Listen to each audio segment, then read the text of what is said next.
Okay. Come on. All right. You all set, Lindsay?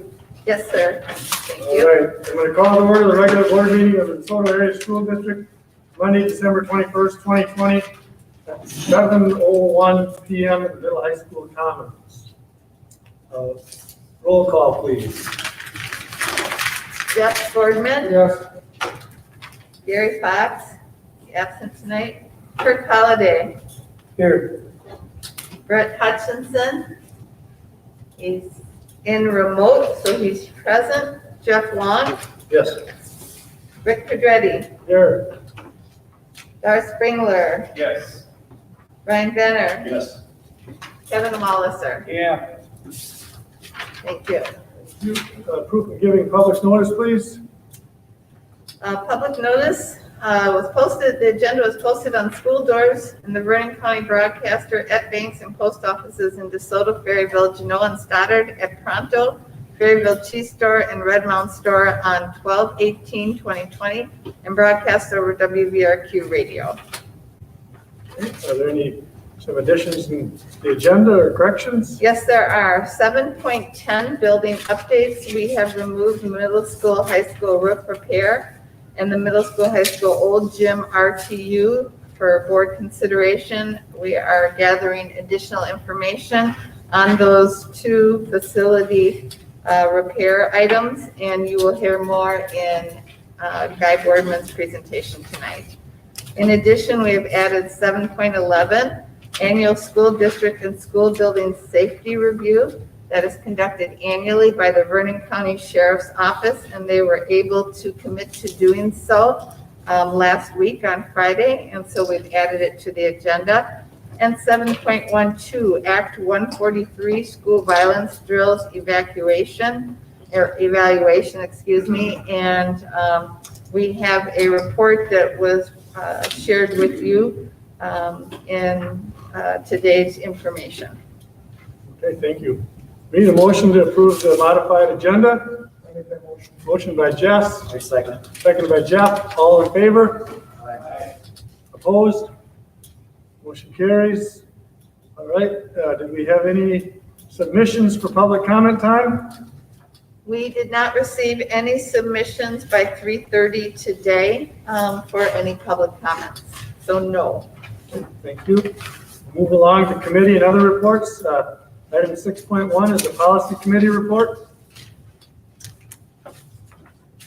The policy committee met again to review policies that were being revised and updated. This is a process that occurs regularly as federal, legal, and state updates occur, and that was conducted between the last board meeting and this one.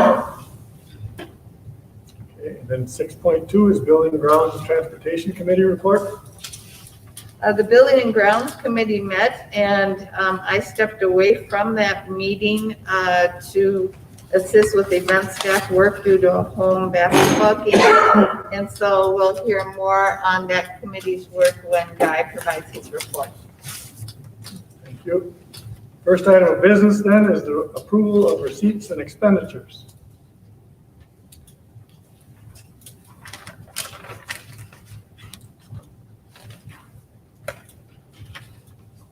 Any questions on the receipts and expenditures? No, actually look pretty good. Pretty standard.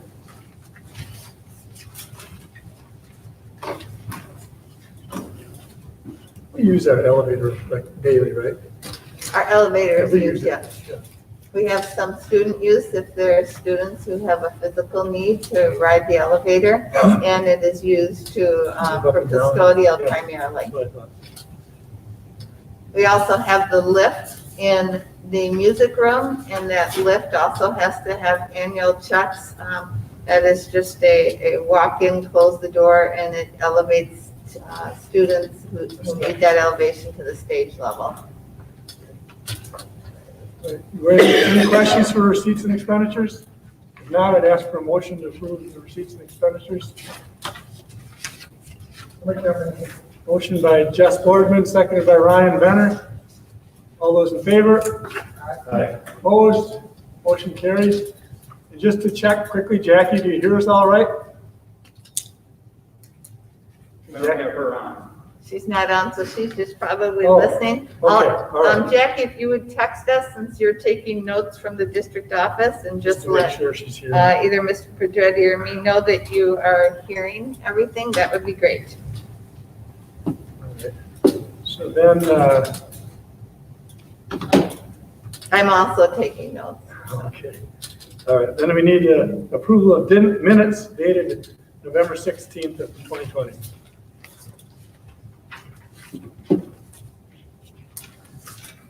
I'll make a motion that we approve.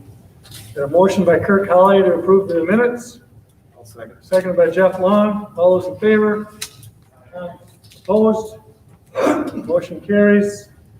Resignations, hiring, transfers, and approval of volunteers. Yes, we have one resignation and one hiring. Jeff Ebner is resigning from his position as middle school boys basketball coach. And we are hiring Meg Mullen, who is our high school English teacher, who has previous experience as a National Honor Society advisor in another district. She would like to take over that program in our district. So those are the two recommendations we have. Anybody have any questions? When does middle school basketball starts up? Girls basketball will start in January and go to about midway through February. Boys basketball will start midway February and go through March. So we got a couple Normally, months. boys basketball is October That's through right. middle of October, following middle school football through middle of December. So we have a couple months to find something for that. So I'd ask for a motion to, Well, we still have Kurt Gaylor. right? And he do Kurt both is a grades? counselor, and depending on numbers, we may not need an additional coach. Our numbers have been fairly low. We have about 12 girls interested in starting the middle school basketball season. So right now, we're only recommending one coach at that middle school level. Right. So we need a motion to, motion by Ryan, seconded by Kirk, to approve those hirings and resignations. All those in favor? Aye. Opposed? Motion carries. Thank you. Next is donations. We didn't have any unless some came in. Well, we have a couple of donations in here.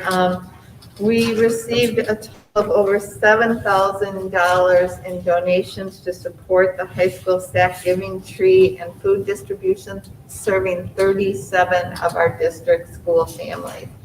And so that's a pretty high number for us this year. We not only decided to provide the clothing items and some of the toys or requests for different items that kids wanted to receive for Christmas, but the decision was made by Scott Kelly, who is a high school SAC advisor, that we should also provide some food for the holidays. And so that increased the dollar amount that needed to be raised. And so we have a variety of donations, from $250 upwards to $2,000 that we received. That brings us to that total. In addition, Kelly Olson would join us virtually to speak about a very extreme generous donation. Part of that donation that they're giving is $2,000 towards the giving tree, but there's a substantial additional amount, and I'll let Kelly address that right now. Yes, this afternoon we had a donor, their family would like to remain anonymous, but they dropped off a check for $20,000 for the school district. And their main hope is that to use the money for an after-school program, or at least help fund part of the after-school program. We realize it won't happen this year, but hopefully during the 21-22 school year, we can provide that program. Also, they want to just use it to help students in need for things such as the giving tree or other things that may arise. And they're open to spending it on, I guess, whatever is needed to benefit students. And I guess especially students that are in need. Fairly open-ended. He trusts that we'll use the money for appropriate things, and very thankful for that anonymous donor. You don't get a check for 20,000 very often. No, Of the 20,000, 2,000 of it was initially pledged to support the Giving Tree this year. And so we're very grateful for that. We know that the CLC program was first initiated as a grant, and the continuation of the CLC program we were able to do last year, much more modified when the grant ran out. We were able to budgetarily support a day or two at each of the elementary buildings. This year, due to COVID and budgetary reasons and no grant funding, we haven't offered that after-school program of enrichment. We hope that next school year will be different. And if the grant process opens up again, we will submit another grant. But having a matching grant from a community benefactor is huge to show that there is interest in providing this enrichment opportunity and to allow us to potentially be favored by the people who make the decision at the federal level on who is awarded grants. So one way or another, we will have some resources to support kids programming, kids enrichment, and student needs. And so I also agree with Mr. Olson that we are very, very appreciative and grateful for this generosity. yes, we sure are. I think that's pretty unanimous. So thank you, whoever the benefactor is. If you happen to be watching, we really appreciate it. And then we also have monetary donation. Kelly, I don't know if you want to speak about that, the dollar amount from Retreat Sportsman's Club to provide the healthy snacks at Prairie View Elementary. Yes, the Retreat Sportsman's Club, in addition to donating to the Giving Tree, also donated $500 to help contribute to our daily healthy snack. So much thanks to them. Yeah. So in a time of extreme distress out there in the community and in the world, the DeSoto community steps up to provide care for our students and care for the community members. And that generosity is truly not only a spirit of the season, but it is a spirit of the tradition of giving that this community does for caring of our students and our youth. So we thank you and ask the board to make motions to accept these donations. Oh my God. Jeff Long makes a motion to accept the donations, seconded by Darius. All those in favor? Aye. Opposed? Motion carries. Thank you. And I meant to say before, when I kind of misspoke, I meant we had no Fund 80 requests. No Fund 80 requests, correct? There's still none? Still, Okay, so with that, we move on to this 7.6, which is a leave of absence request. we have a leave of absence request from Mr. Gerald Crandall. It is a period of time in January that is for a few weeks between the end of the school year, the school holiday season, and the beginning of and the end of the first semester. He would resume teaching then at the start of second semester. You have in your board packet information on the adjustment to his contract level for the leave of absence, which would require him not to receive his normal salary and require him to pay for his own health and benefit package.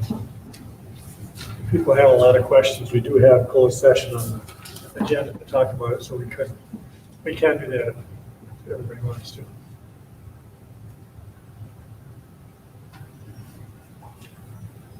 Got something going to do? Okay, we're going to move that into closed session then.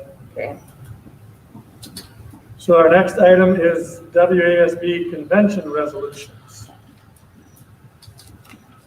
Okay, the school board does have resolutions to be voted on, and I believe that Brent is our virtual board member representative. Is that correct, Brent? That is correct. And you have a copy of the resolutions? I do. Are there any that you would like to review with the school board and seek input from the board at this time? Not really. Okay, if you do end up, as you review that material and get ready for your meeting, if you do feel that you have any questions on the resolutions, we can certainly share that question you may have out with board members and provide you with some collective responses if there's a need. But you're experienced at this now for some time, and so I have no doubt that you'll be able to respond on behalf of the district for those resolutions. Yeah, I will reach out to somebody if I have any questions on any of them. But at this time, I don't believe I have any questions. Does anybody from the school board have any questions on any one of them? Well, they were kind of easy this year. Yeah, I was gonna say, not too many. Do you think any were gonna be contentious, Brent? What was that, Rick? Did you see any of them that you thought might be a little contentious or did they all seem pretty much slam dunks? Well, from my experience, I guess, I've got a lot of input when we talk about them, when we do the actual presentation there at the convention. And then I've always taken the recommendation from the school board into that. Right. But I'm pretty sure I'm pretty much on the same page you guys are. Okay. Yeah, they don't look too tough this year.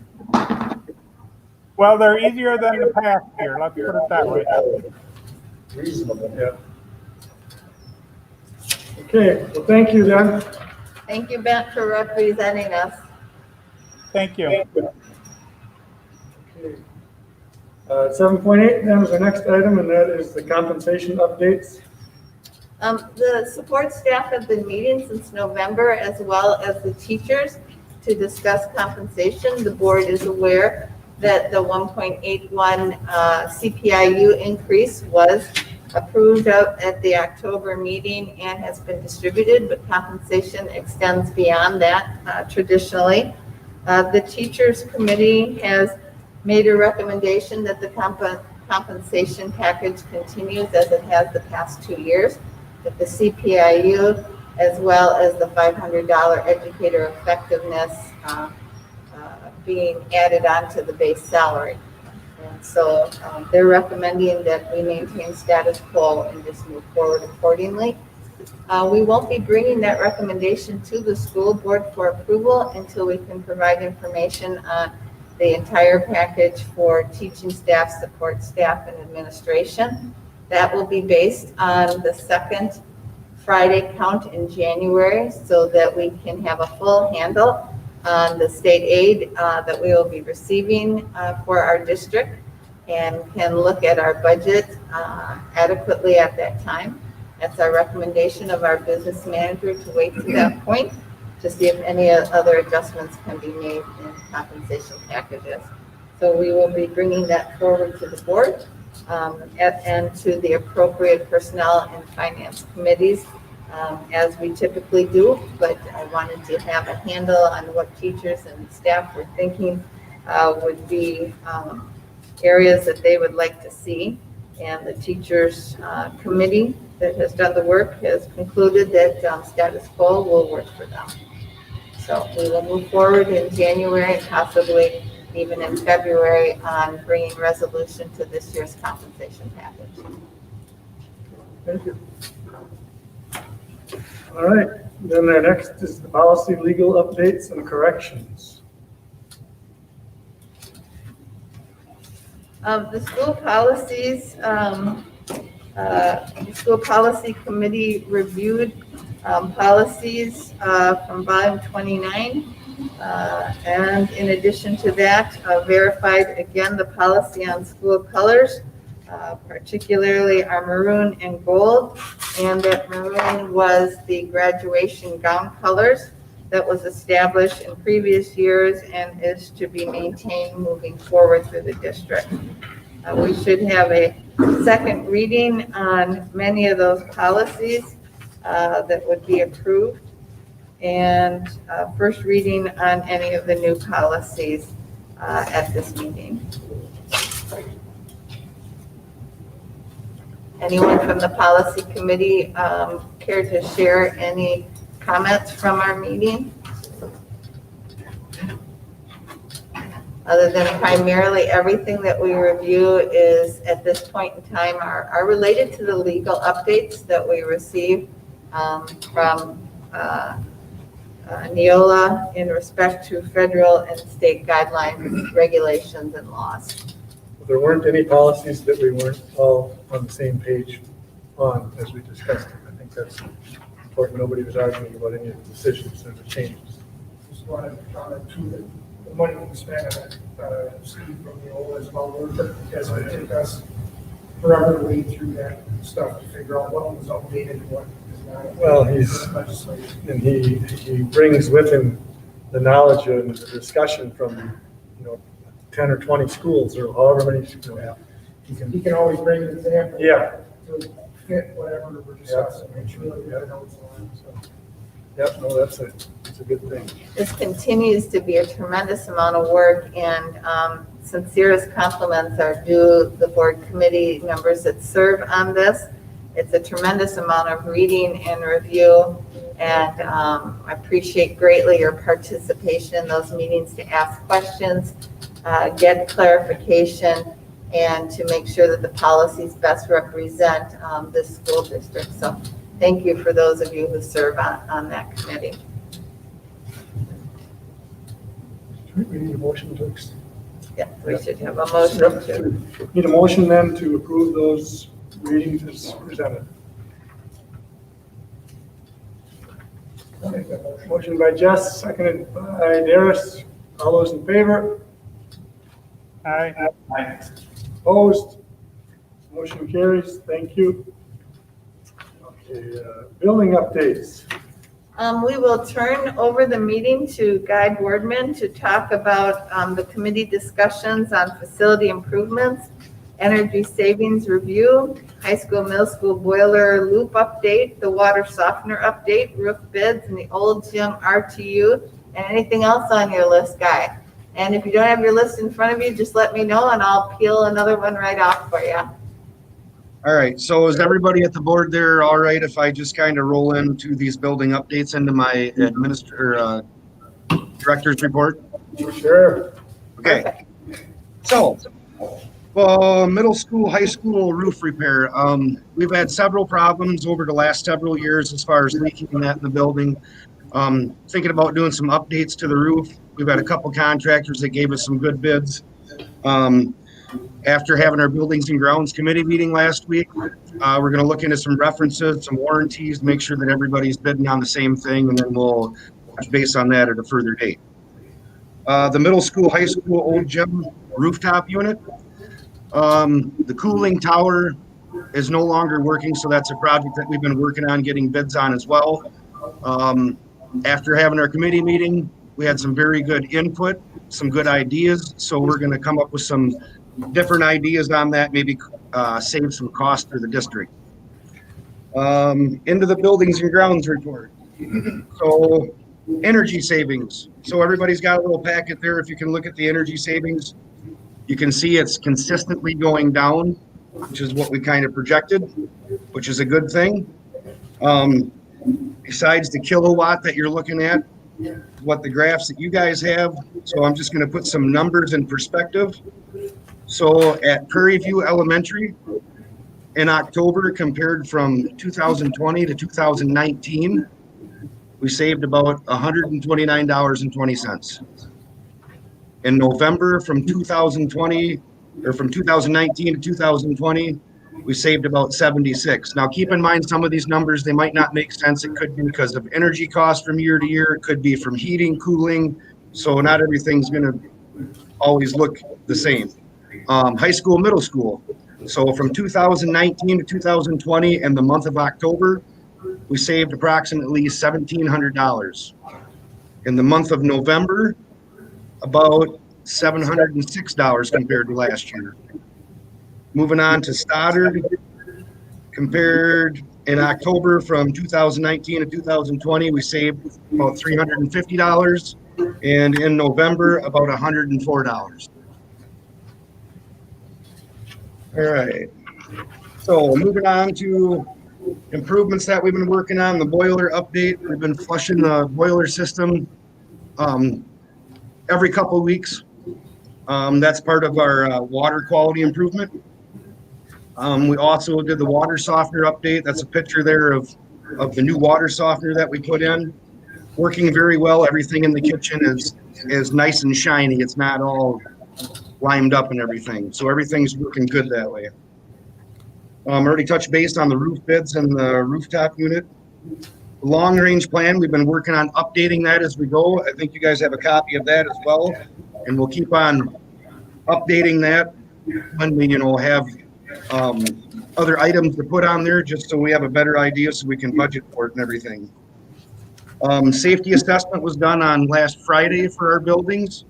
Hopefully we have a signed copy from our deputy and you guys can sign it and we can move on forward with the DOJ grant.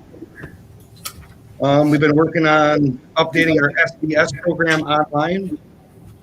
Also, I think we talked about this before about opening the strength and conditioning center, just making sure that we're disinfecting and trying to use the best practices we can for social distancing. And as we've always been putting in there, we're always looking for subs. Anybody that's looking to sub in the custodial department, you're more than welcome to. So that's all I got for tonight. Thank you. Guy, could you take a look at those high school, middle school electric utility numbers again for me? And what you thought was the, basically the savings, or at least the lower dollar amount that we had to pay in November there? In November. That's So that first page? in 2019, you're talking? Yeah, the blue line is. Okay, so you're looking at kilowatt. I don't have any dollar amounts on there. Got it. So the Understood. graph that you guys have is all kilowatt. Okay. Jackie and I Because just put numbers together today or whatever, so we just kind of had a kind of a feling of what we were saving per month. When you take, when, for instance, though, you take the savings that you were looking at the high school, and you add it, because you kind of bounced around a little bit in each school, it sounded like it's probably close to $1,000 a month. So if you took Yeah, one month for all 3 buildings. Yeah, it's at least that, and I'm pretty confident that once we get several more months into this or whatever, I think we'll see I think it's closer to about $2,000 a month between all 3 of the schools. that's very impressive.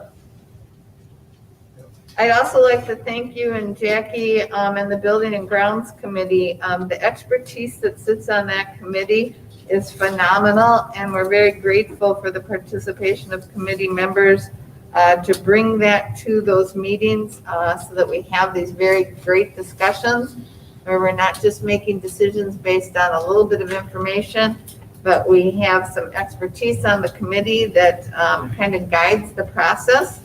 We're very grateful for that. And that, I would just like to commend you and Jackie and the work of the committee for maintaining that long-range plan so that we can forecast out for ourselves, for our budget process, and for the community, the type of work that needs to be done on an annual basis for maintenance, as well as a repair and replacement basis for infrastructure as well as facilities. So that detail is essential and really will help guide decision making. So thank you again very much for that. It's the season of thanks. Thanks, Dad. Yep, thank you.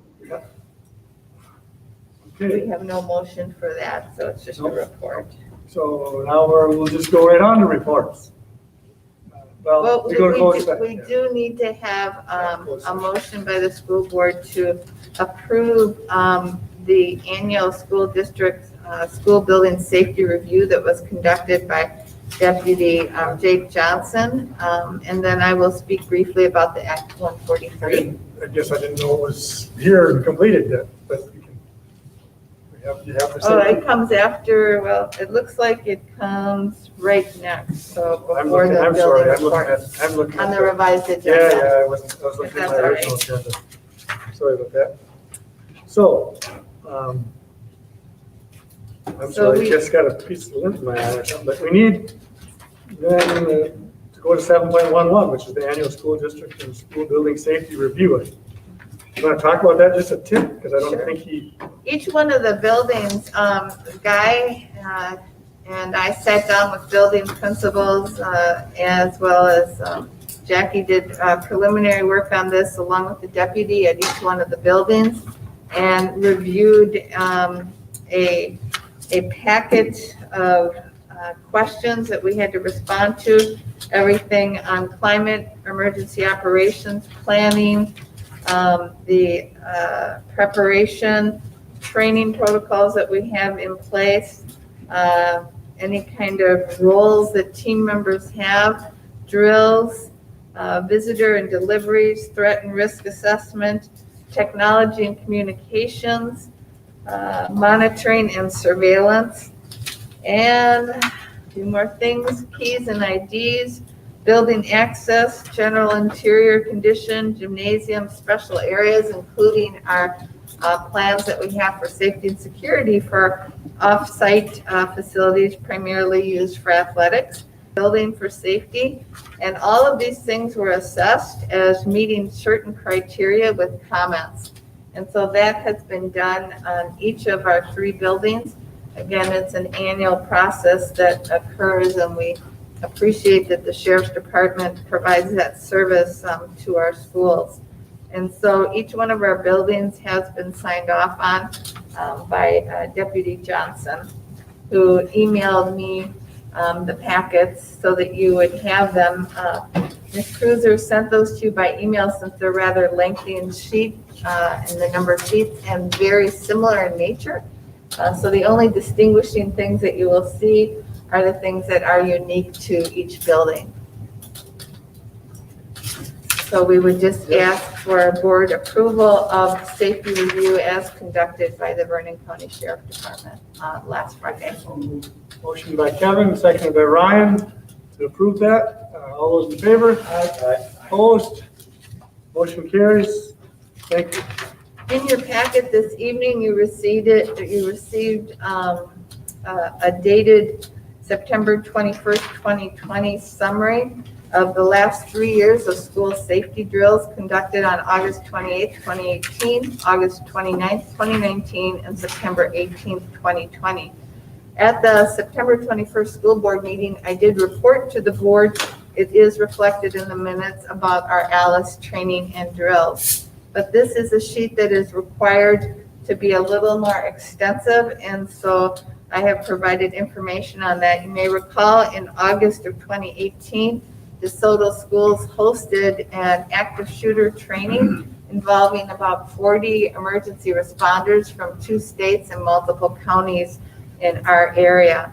That training involved our own staff, as well as emergency responders at this building and at Prairie View, and we also subsequently have held a training in Stoddard. So active shooter drill trainings have been conducted in each of our 3 school buildings within the last 3 years.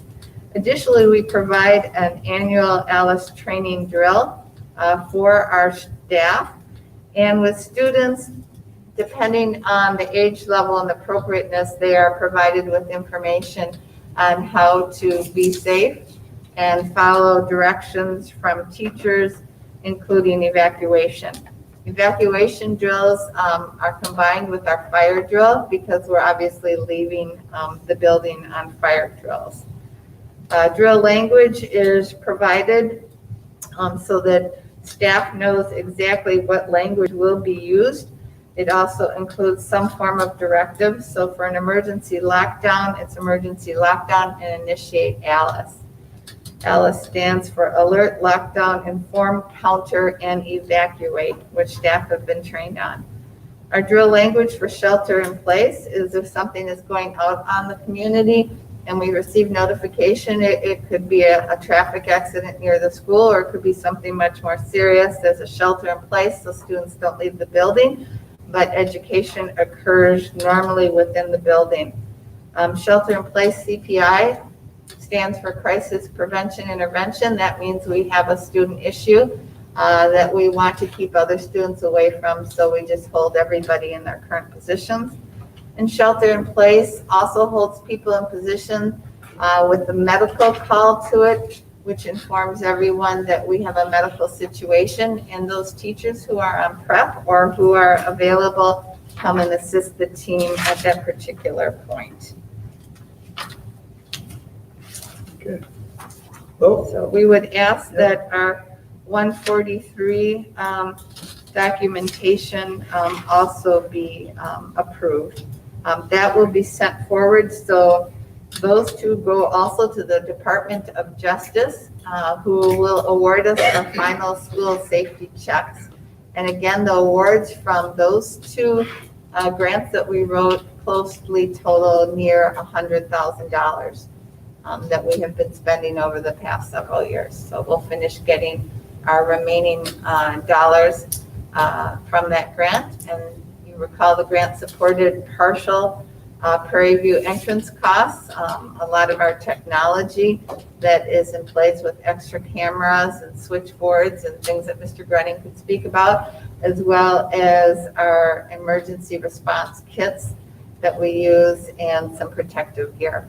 So we appreciate being able to be part of that grant program, and by providing this information, we will receive our final funding. Okay, so we need a motion to approve this Act 133 school violence drills evaluation as presented. Motion by Darius, seconded by Jeff. All those in favor? Aye. Opposed?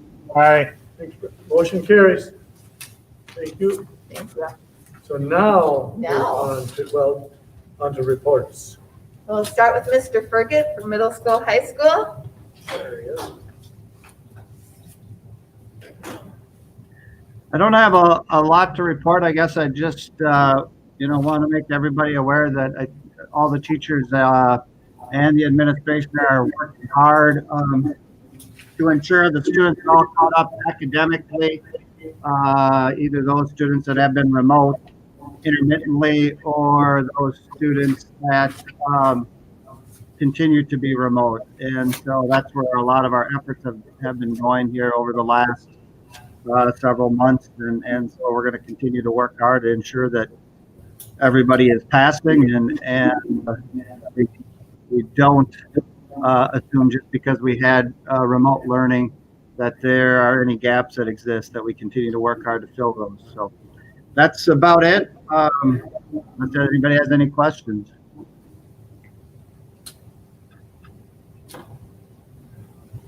Thanks, Tim. I guess I have one question. How's the staffing been? Is it able to? Good.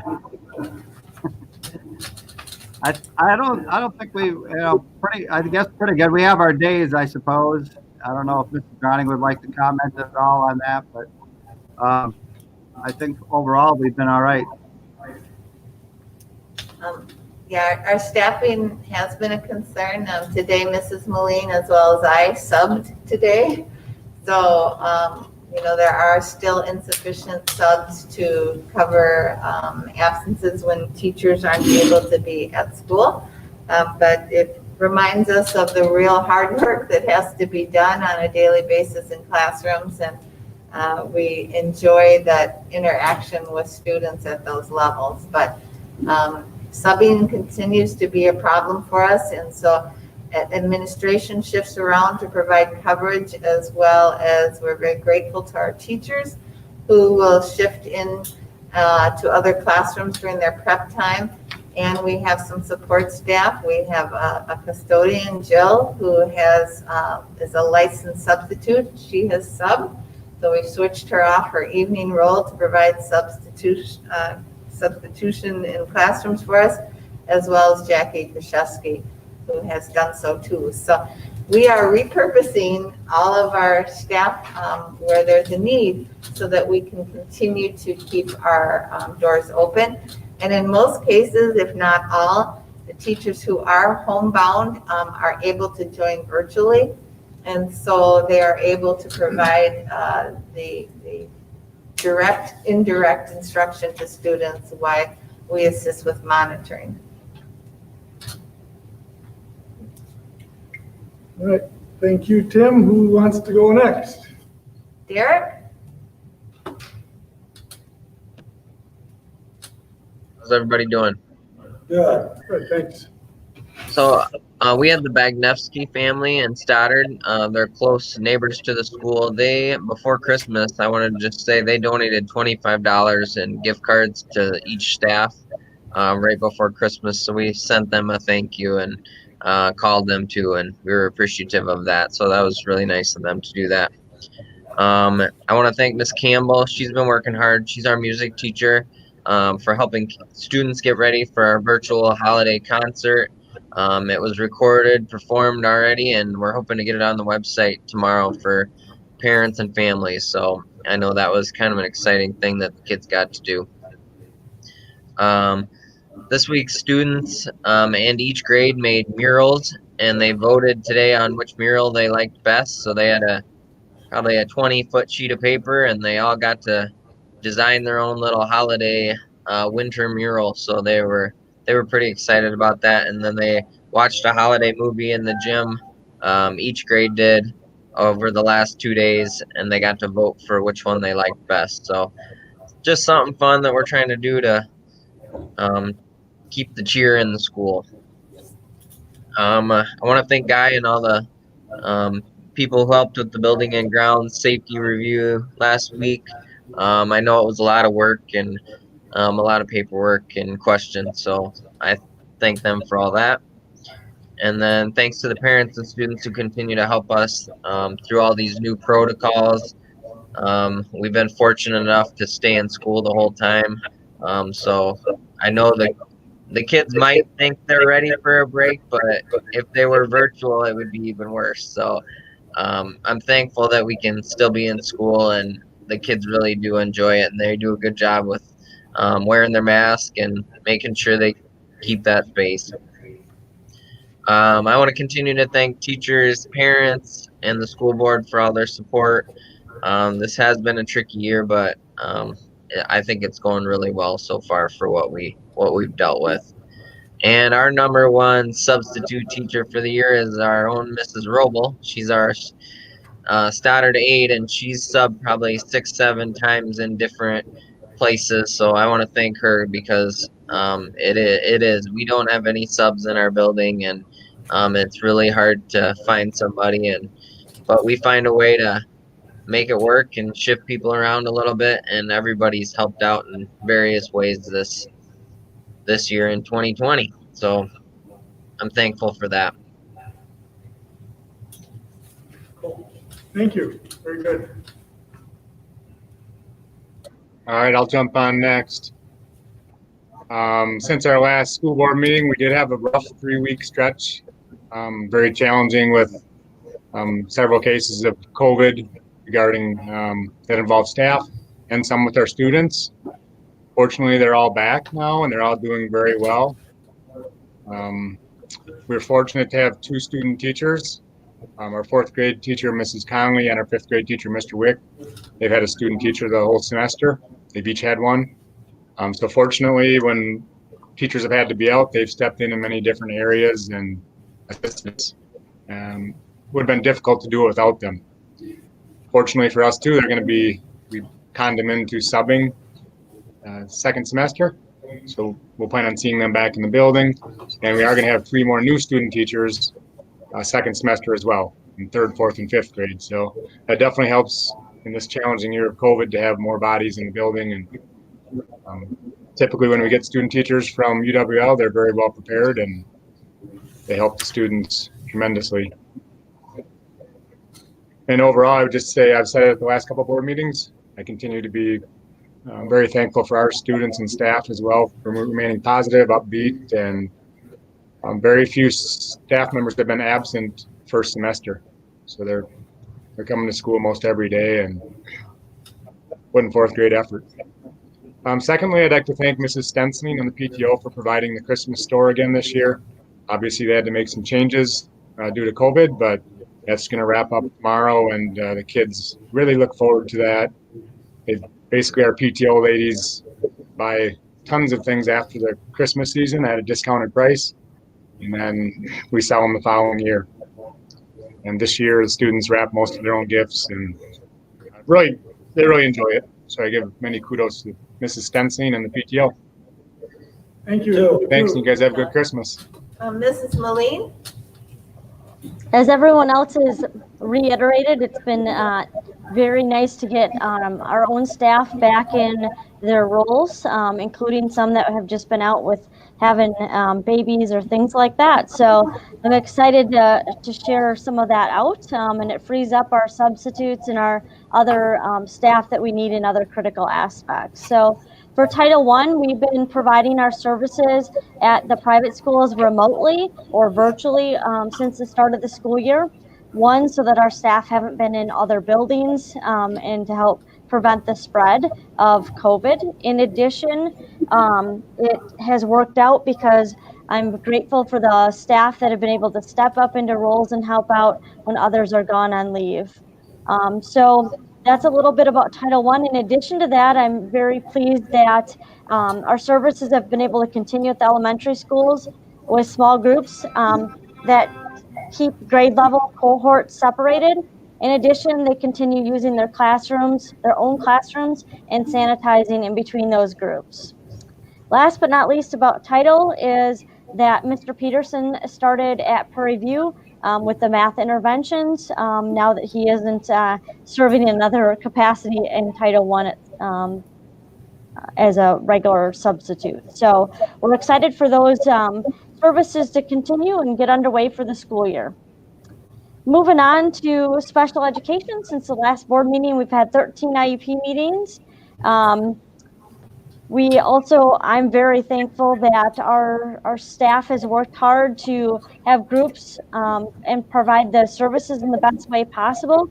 They're using barriers not only in the resource room, but they've asked for additional barriers that have been provided to them to be used in classrooms where staff going to provide those interventions within the inclusion. So that's been really helpful, and I appreciate staff taking the time to let us know what they need to keep the students and themselves safe. In addition, for special education, we did offer out some limited in-person instruction when we were remote.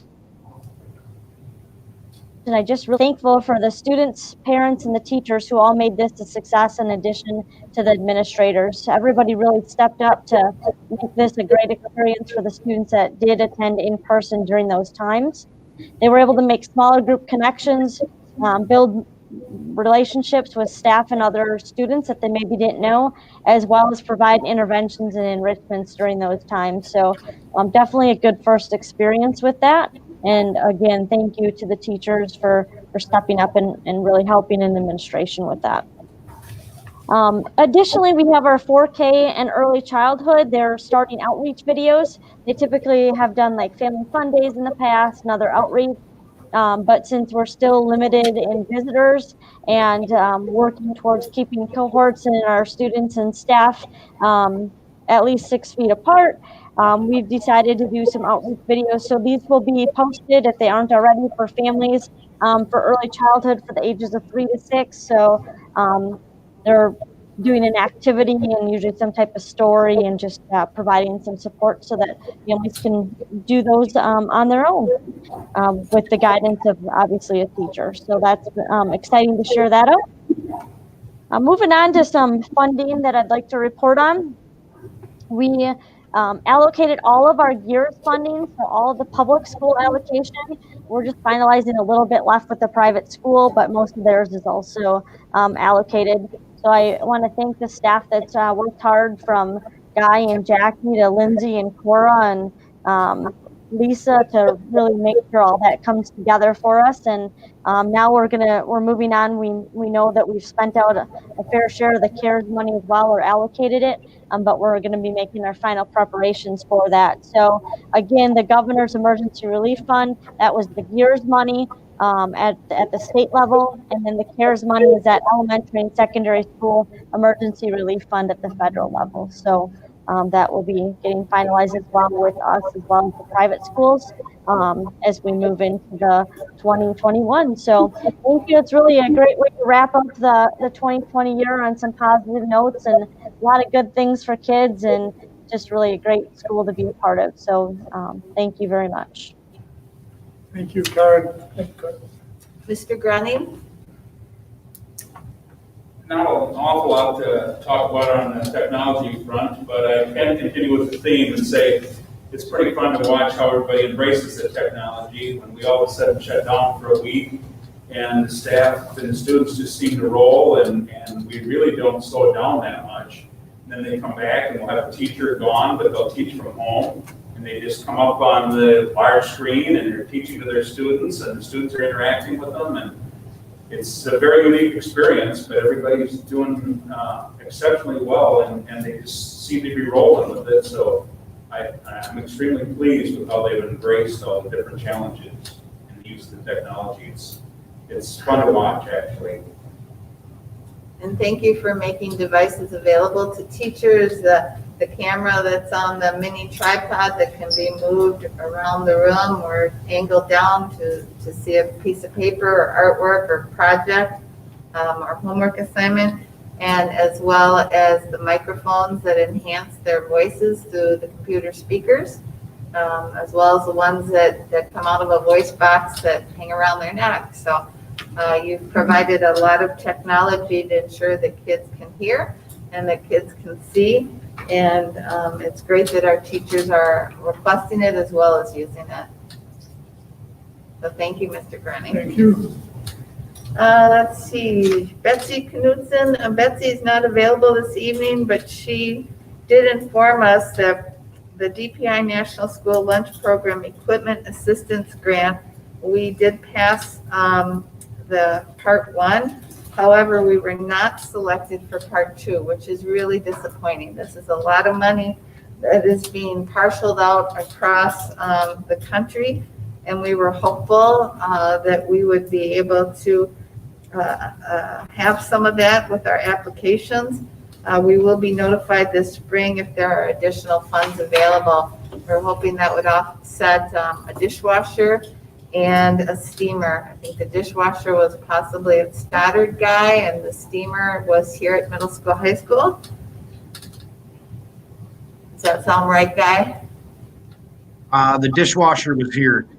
Or actually, I don't. As far as the grant that Betsy wrote. Yep. The steamer was at the high school. Correct. Sorry about that. Yeah. And the dishwasher, was that at one of the elementaries then, or was that also here? The dishwasher we got earlier this summer, so I don't know if she was able to apply that to that dishwasher. Okay. Well, we were hoping for the steamer, and I appreciate her time to do those grants. You know, we don't always get every grant we write for or hope for, but we continue to do that to try to conserve our own funding in the district. And then switching to me, the middle school, high school holiday program, we traditionally plan an assembly where we feature our middle school bands and choirs along with our high school instrumentalists and vocalists. This year, it's been a bit challenging. We've had 2 7-day periods in the semester where we weren't in school, that due to a lack of substitutes, so we had made the decision to close school for those 2 7-day periods. And that impacts the ease of working with students vocally as well as instrumentally. They're not necessarily comfortable performing virtually from home. And so we decided to combine both, and Mr. Grunning's been very helpful along with a couple of his students in taping not only our students who are our Readers Theater performers for the assembly, but the different choir and band pieces for middle school and high school students.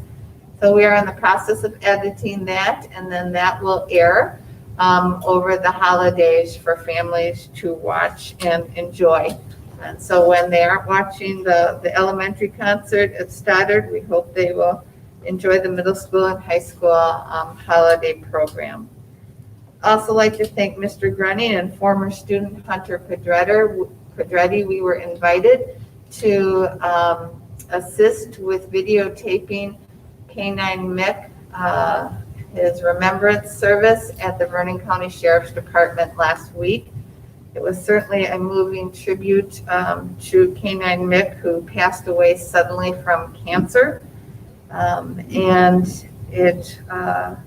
we finished editing that, and that is now up with the full honor guard and ceremony and blue light procession out of town that he received, along with some very touching remembrances given by Caron Malin, who was his first handler when Mick came to the Sheriff's Department. Adam was the officer who was assigned to work with Mick, and Mick lived with Caron and Adam for over 4 years. When Adam changed positions and moved from the Sheriff's Department to another position in the community setting, college setting, then Mark Belisaro became his handler for another 4.5 years. And Mick certainly served our school extremely well. Both Adam and Mark brought Mick to school for numerous demonstrations, as well as career and college meetings with students. Mick assisted us with drug searches throughout the building, and that is an important thing in being able to keep safe schools. The kids know it's safe to come here, and this is also not the place to bring anything that would be an illegal substance. And so we will greatly miss Mick. He knew at the end of every search and every visit, there was, over by Kim Bonenkamp in the office, on top of the counter was a variety of toys for him to choose from. He loved coming back in the office to pick out his toy. And every time, it didn't matter what we had up there for it, if there was a yellow tennis ball, that was what he loved. And if it squeaked, he loved it even more. So we will miss you, Mick, and we are grateful that the Vernon County Sheriff's Department included us in helping them with their video tribute. I would like to share with you that the legislature, and Rick, please feel free to add to this because you're part of WRSA, Wisconsin Rural School Board Association. The legislature is looking at several issues related to virtual instruction. One will be that if this passes the legislature, school boards will be required to submit a report to the Department of Public Instruction within 30 days at the end of each semester for this school year and next school year if virtual instruction was provided in lieu of in-person instruction in our school buildings. And so we will need to provide the process in which we determined not to have in-school sessions, what grade levels it impacted. We will have to talk about any challenges or barriers that we faced as a school district in providing virtual instruction, and any increase or reduced expenditures that occurred in a variety of categories because of the decision to go to virtual instruction.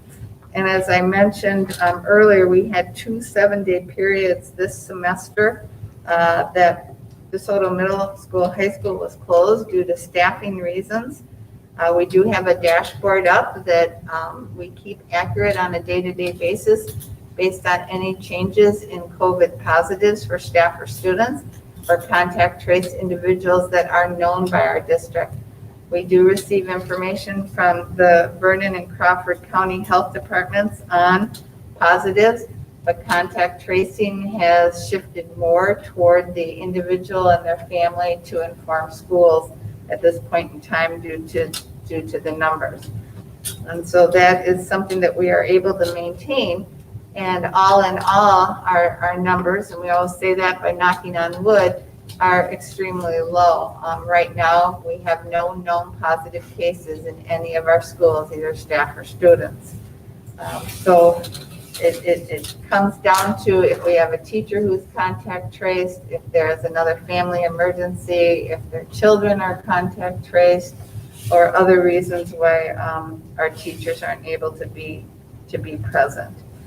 If the legislature considers that, they will also be considering that school boards beginning January 11th through June 30th of 2022, so for the rest of this year and all next year, will be required to approve virtual instruction if that is the sole base of instruction, if there's no in-school instruction. So if we were to close, it would take a 2/3 vote of the school board. It would not be able to exceed 14 days. And if the board wanted to extend it, they could not extend that period for more than 14 days. And so the legislature is considering that as well. I see some challenges in that because, as you know, Prairie View Elementary, we had one of our grade levels that the county said we really need to contact trace every student at that one elementary grade. And so it forced that grade to really be all quarantined at home and receive virtual instruction. So if the legislature mandates us to be in person, but the health department is telling us the recommendation is we aren't, that presents some logistical challenges and for us that we have to maneuver through.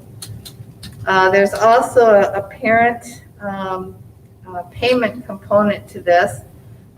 This would be if we don't offer in-person instruction and we only provide virtual instruction, and that occurs for 50% of the semester or greater. A payment of $371 is out there for consideration to go to parents. So in other words, if the school district only offered virtual instruction for 50% or greater of the semester, there is a legislative consideration for some type of parent compensation. In addition, the legislature is also considering creating immunity from civil liability for claims related to COVID on behalf of schools. And that is a reasonable consideration to have in place. We certainly know we are doing everything that we know to do to ensure that we mitigate the chance of spread. We can go over those processes, but primarily they are with disinfecting and cleaning protocols using CDC and EPA approved chemicals. They are requiring masks to be worn by students and staff unless students and staff are eating, drinking, or in the case of staff, in their room by themselves. The use of gloves for working with or other protective PPE for working with students who may be ill. Daily health checks that we hope parents are conducting at home before they send their students to school. And then the health checks we conduct here at school if a student is reported to be ill or self-reports themselves to be ill. And the physical distancing that we have in place through hallway signage, hallway markings. And then when we can't, when it's not feasible to maintain that physical distancing, that we have those plexiglass barriers in place. Additionally, we also have goggles available if students or parents would like their child to wear eye goggles. And we can provide face shields for students who would like to have those in addition to the mask. And we have directed our staff that if you are working within 6 feet of a student, because sometimes that needs to occur, that you add the face mask over the face mask, you add the face shield over the face mask as well. So we have all these protocols in place to mitigate the spread of COVID. However, there is no sure way to 100% prevent it. So for the legislature to consider immunity from civil liability against claims against the school is something that I hope they proceed with. You covered it well. It's interesting. Did you hear? I haven't heard what date that'll actually be addressed, all that stuff by the legislature.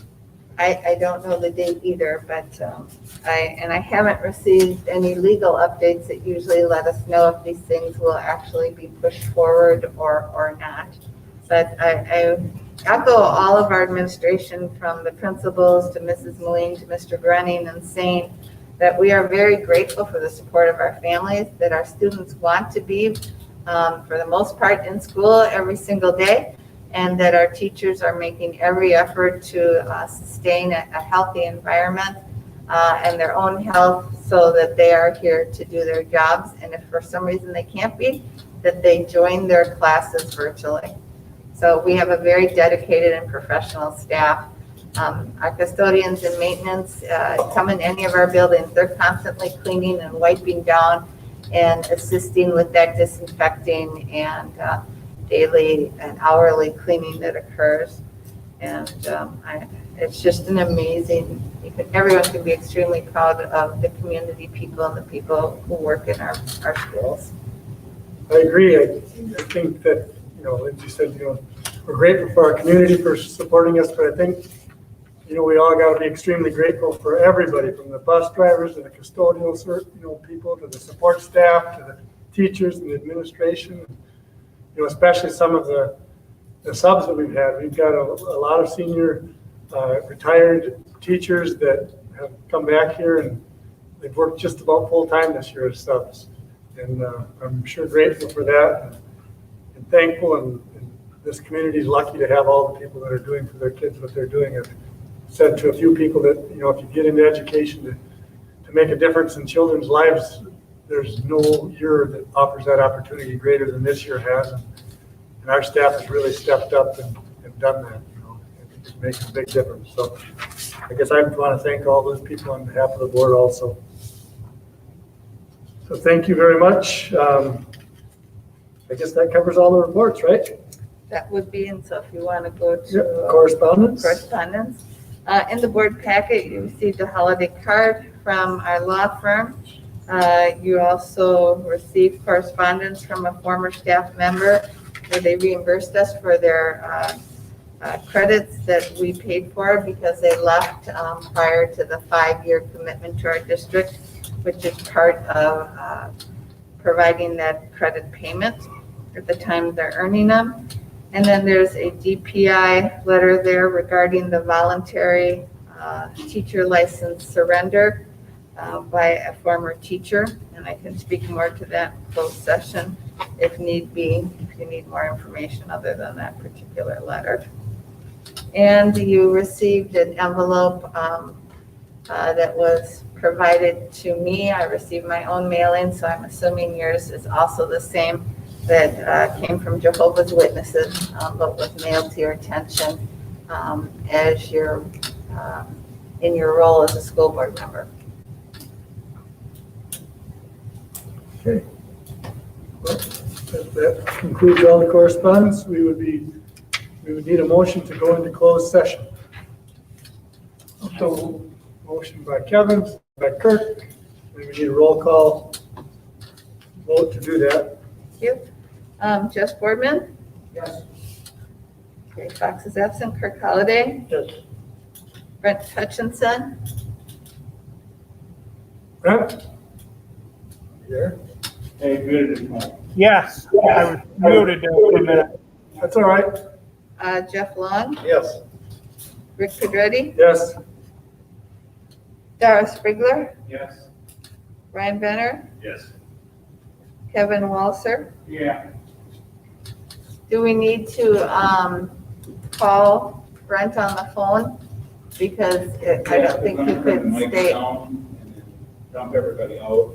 Okay, I assume we need to keep it running though. Yeah, it'll come when we come back up. we'll have to come back up, so we'll Okay, just I'm turn, bringing the mics down and removing everybody. okay?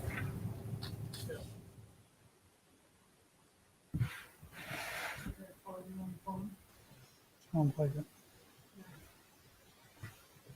My cell phone. No. They can hear us, so we can. You can talk, you can say now. Okay, thank you all. I hope we wish you a Merry Christmas. You're free to leave for the night, so hope you have a great holiday. Thanks for all you've done.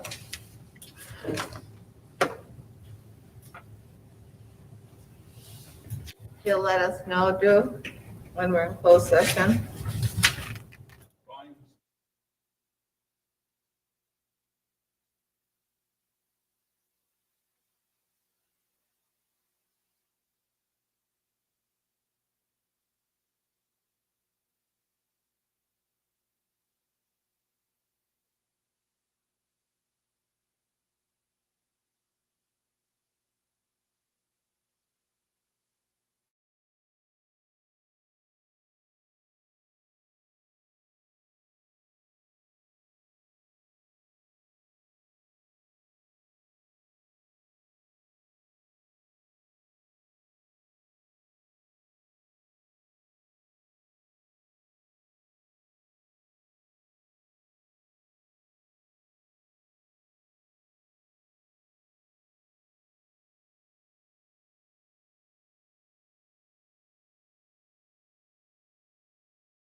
You're up.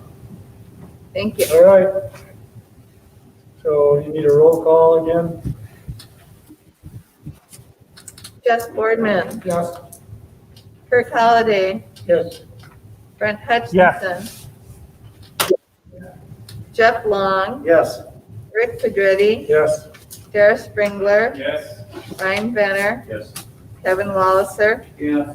and Gary Fox is absent. Okay, so we returned to open session and we discussed the employee situation, and there's a recommendation or a motion. Who wants to make the motion that we accept the Request for the request for a short-term leave of absence short-term leave of absence based on legal. based on legal recommendation. Motion by Jess, seconded by Darius. Aye. All those in favor? Aye. Opposed? Opposed? Motion carries. So with that, the items for the January 2021 board meeting. Move that. 2020. Let's get that track. We're gonna start something the first of the year. We're gonna do something. So let's get it on the January meeting. No more, what are we gonna do? What are we gonna do? You know, yes, remember when we pushed the referendum and we promised people that we were gonna get that track done? I remember you doing it at Vaughn's table. You told Vaughn, Anyway, we're gonna work on this track. We gotta get it done. we can put it on, but all the borings and all the data right now Rick, don't support it. then let's come up with something else. Let's get some better people than the boring people. Let's go to Matthews. Let's go to the other pavers and say, what can we do? Well, we can put it on the agenda. We can sure ask We gotta somebody go else. forward with this, Rick. Or we can put a section in and that's all right too, you know? You know, Put a lane around and see how it goes. Put a 100-meter stretch. There's a lot of things we can do without doing a whole full board track. so, you know, we can start with the 4 lanes in front. We've got to have And some 2 all the way professional- around. We got We to have can always add 2 more. Nobody wants it more than me. We need some kind of professional that tells us it'll hold. You know, we get somebody that says it will and stand behind their work. I'm all for it. What's the problem? No base? No base. Rick, And not in the recommendation by the company was to dig out like 6 feet all the way around. Yep. you know, Rick, But that's all overkill. For your- Put it on January's agenda. Yeah. Well, we can put it on January's agenda. Rick, you know, for years, they had drain tile under the football field. And when the phone company screwed us out of that, our field turned to the biggest swamp they'd ever seen. Maybe if we just run drain tile underneath our track, it'll pull enough water to keep it from being a swamp. Let's ask some other professionals. I'm for that. But it worked We'll great put on it- the Let's put it on football the, field for years. put it on the agenda so we can have a discussion then so people can listen. I don't get where the engineering figures, they gotta have 6 foot of masonry construction. They gotta run concrete. So it don't heat. It's airports.